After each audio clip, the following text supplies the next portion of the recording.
بسم الله الرحمن الرحيم. إذا السماء انشقت وأذنت لربها وحقت وإذا الأرض مدت وألقت ما فيها وتخلت وأذنت لربها وحقت يا أيها الإنسان إنك كادح إلى ربك قدحا فملاقيه فأما من أوتي كتابه بيمينه فسوف يحاسب حسابا يسيرا وينقلب إلى أهله مسرورا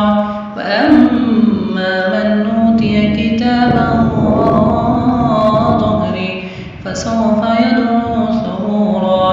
ويصلى سعيرا إنه كان في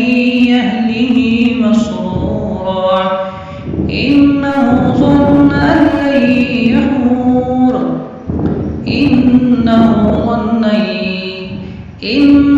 ظن أن لن يحور بلى إن ربه كان به بصيرا فلا أقسم بالشفق والليل وما وسق والقمر إذا اتسق لتركبن طبقا عن طبق فما لهم لا يؤمنون وإذا قرئ عليهم القرآن لا يسجدون بل الذين كفروا يكذبون والله أعلم بما يوعون فبشرهم بعذاب أليم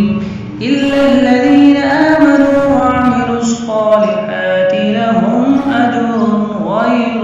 ممنون. صدق الله العظيم.